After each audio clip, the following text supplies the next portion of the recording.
Nossa, mas minhas capacidades de gravar no calor é tipo -10. Tá maluco? Em 2024, completam-se 41 anos da morte de Marquito, um estilista de alta costura que chegou a desenhar roupas para Diana Ross, Farrah Fawcett e Liza Minnelli. Marquito morreu com 31 anos de idade, jovem, no dia 4 de junho de 1983, por conta de doenças oportunistas decorrentes da Síndrome da Imunodeficiência Adquirida, AIDS. Marquito morreu em Nova York, num país que já pesquisava a síndrome, e por isso teve seu diagnóstico com certeza. O estilista foi a primeira figura pública a morrer vítima por infecções decorrentes da síndrome no Brasil. Foi a primeira vez que o Brasil noticiou nos jornais uma morte pela epidemia, erroneamente chamada de câncer gay e peste gay. Na década de 80 ainda, a doação de sangue era remunerada pelos bancos sanguíneos privados, que não testavam o material coletado adequadamente, por conta do preço, que afetava o lucro. Nisso, 15% das contaminações brasileiras eram por conta da transfusão sanguínea. Uma chuva de desinformação e preconceito era difundida por deputados na Câmara, misturada com terror e também religiosidade. A bancada evangélica, na época, chamava a doença de consequência de uma vida devassa, da prostituição e do homossexualismo. Um terror moral, em que as famílias ficariam expostas, indefesas, enquanto os perversos, sem limites, se entregariam a uma infecção que atinge os deformados. Absolutamente todas as palavras foram ditas por deputados que usavam da AIDS para justificar os seus próprios desvios morais.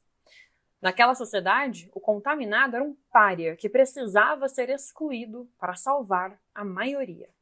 Acontece que hoje a gente sabe que uma pessoa soropositiva pode ter uma vida normal, pode ter filhos, pode amamentar, pode se tornar intransmissível e que o maior problema é quem tem sorofobia. Mesmo numa sociedade um pouco mais progressista, 40 anos depois, com redes sociais como diários íntimos de jovens pessoais, reality shows de drags, palavras como antirretroviral, PrEP, PEP e sorofobia deveriam ser mais conhecidas no nosso vocabulário do dia a dia, né?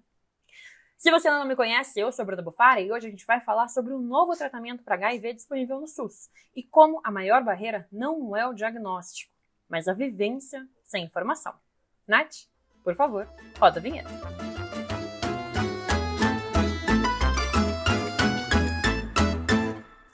Esse é o canal Meio. Você já assina o Meio? Se inscreve no canal e assina o Meio, vai, de graça ou prêmio. Vale a pena. Sorofobia é o preconceito contra pessoas que vivem com HIV, contra pessoas soropositivas. O medo do contágio, a rejeição, discriminação social.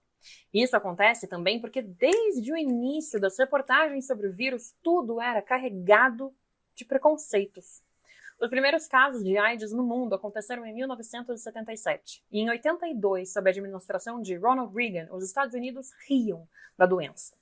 Os conservadores chamavam a infecção de ira de Deus. E só depois de 12 mil mortes no país que Reagan finalmente fala pela primeira vez sobre HIV numa conferência em que ele expressou simpatia pelos pais que tinham medo de colocar seus filhos em escolas com crianças soropositivas. Isso que já se sabia que contato casual não expunha ninguém a qualquer risco. Em contraste, em 1987, a princesa Diana desafiou estigmas ao apertar a mão de uma pessoa soropositiva, quebrando paradigmas para a época. A luta contra o preconceito avançou. Aqui no Brasil, inclusive em 2020, o Supremo Tribunal Federal considerou discriminatória a proibição de doação de sangue por homens homossexuais. Mas o medo de testar positivo ainda persiste, alimentado pelo rastro de estigmatização deixado pela epidemia. Mas olha, os remédios, o tratamento e a prevenção, tudo isso caminhou uns bons passos em 40 anos. Ao ponto de que, hoje, plataformas e redes sociais como o TikTok dão voz a pessoas soropositivas e compartilham seu dia a dia, suas vidas normais, como pessoas indetectáveis, desmistificando a ideia do portador do vírus. Brasileiros, americanos, irlandeses, todos indetectáveis, portanto, intransmissíveis. Jornadas bem legais, inclusive, gravidez, tudo isso. Se você assiste Drag Race Brasil, você provavelmente assistiu essa cena da Helena Maldita, mas se você não assistiu, eu vou dar uma compartilhada aí com vocês, dar uma narrada, né? Do beijo a gente foi acabar no banheirão, e do banheirão a gente acabou sem proteção, e já no dia seguinte eu acordei, acho que deu merda, acho que deu babado. Tem alguma coisa que você acha que poderia ter adiantado assim, pra depois da exposição que você teve? Quando você tem uma relação de risco, até 72 horas você pode tomar o PEP, que é o que eu estou trazendo hoje, que se eu já soubesse, se eu tivesse essa informação, eu poderia entrar com isso no dia seguinte, porque eu já sabia do risco. A Helena Maldita compartilhou sua experiência tintim por tintim, expondo a falta de orientação após uma relação sexual desprotegida. Ela, como muitos, desconhecia o uso da PEP. PEP é profilaxia pós-exposição ao HIV. Uma medida de emergência que, se tomada dentro de 72 horas, pode prevenir a infecção após exposição ao vírus. A outra participante do programa que está escutando discutiu o seu relacionamento sorodiscordante e contou sobre a PrEP, profilaxia pré-exposição ao HIV. Distribuída no Brasil desde 2017, a PrEP permite uma vida normal a casais sorodiscordantes, reduzindo significativamente o risco de transmissão, até a gravidez, a amamentação. Relacionamento sorodiscordante, então, é um relacionamento entre uma pessoa soropositiva e outra não, sorodiferente. E entenda, isso é possível hoje, porque em 2017, 2018, começou a distribuição da PrEP pelo Brasil.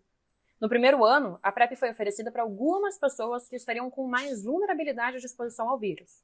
Só em 2010 que o PrEP foi aprovado nos Estados Unidos e em 2016 que as diretrizes para o uso foram analisadas.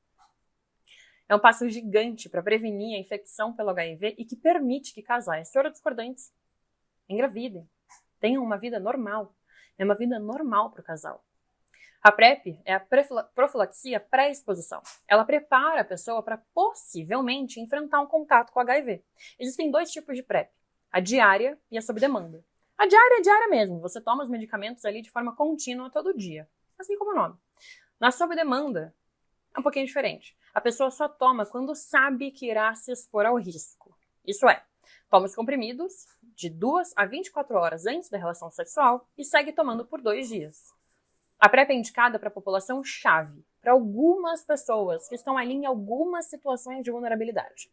Então, para quem não usa camisinha, para quem fez uso repetido de PrEP, para quem já tem histórico de outras infecções sexualmente transmissíveis, para quem usa drogas psicoativas e quem usa do sexo para trocas. Pois é, avanços. A PrEP é a profilaxia pós-exposição ao HIV, que deve ser usada em até 72 horas. Pode ser usada em caso de relação sexual desprotegida, acidente ocupacional, quando tem contato direto com material biológico, e em casos de violência sexual. PrEP teria sido usado no caso da Helena Maldita. A PrEP é uma prevenção combinada, em que por 28 dias a pessoa toma os antirretrovirais para reduzir o risco de infecção. É uma profilaxia de emergência, distribuída de graça pelo SUS. Entenda, os dois protocolos são acompanhados por médicos. Quando usar, que tipo usar, tudo é acompanhado e é de graça no SUS. Andamos muito em 40 anos e hoje, se descobrir soro positivo, é só um cuidado e um remédio a mais para tomar para ter uma vida plena e saudável, normal. No início, quase não se tinham remédios. Em 96, começou o tratamento com o coquetel AZT. E agora o SUS finalizou a primeira remessa de distribuição do Dovato. O Dovato vai facilitar ainda mais o tratamento do HIV, porque ele é uma dose única do remédio, é um comprimido. A adesão a ele será gradual. Começa ali com quem tem 50 anos ou mais. E isso é para se aproximar da meta das Nações Unidas para a pandemia da AIDS, que é 95, 95, 95. Que significa 95% das pessoas que vivem com HIV conhecem seu status serológico, 95% das que vivem estão em tratamento antirretroviral e 95% dos que estão em tratamento têm carga viral suprimida, indetectável. O Brasil, com 1 milhão de pessoas soropositivas, está em 90, 81, 95. Por aqui, por mais que tenhamos acesso aos medicamentos de forma gratuita, ainda existe quem transmite o vírus propositalmente. No ano passado, um personal trainer foi preso com a suspeita de infectar 2 mulheres no Amapá. Em 2015, um grupo no Facebook compartilhava dicas de como retirar a camisinha sem ser percebido, para contaminar os outros. Algumas fotos com o lema, faça com os outros porque provavelmente foi o que fizeram com você. Injustificável, né? Mostrando que realmente se tem uma coisa que o ser humano é vingativo e babaca. Num corte racial, a população preta e parda ainda é a mais afetada dentro dos 3 pontos das metas das Nações Unidas. Isso por ter mais barreira para acessar o serviço de saúde e para buscar o tratamento. Afinal, o estigma continua, né? E é preciso muita educação para entender o risco, muita educação para procurar o tratamento.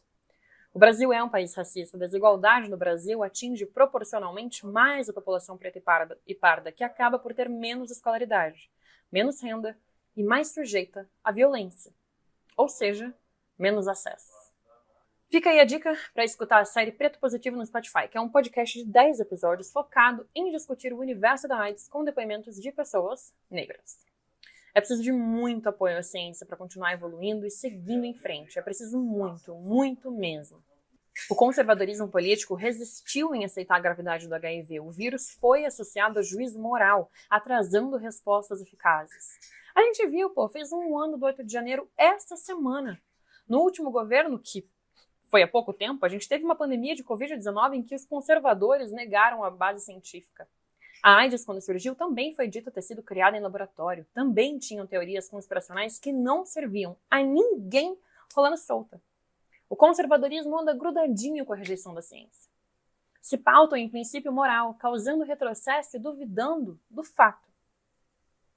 A gente ainda tem disparidade racial nas estatísticas. A gente ainda tem a falta de informação. A gente ainda tem estigma e, por isso, abraçar a ciência é tão necessário. Mas olha, pelo menos, o mundo está caminhando bem na meta para chegar até 2030 livre da pandemia da AIDS. Com isso, vejo vocês na próxima curadoria.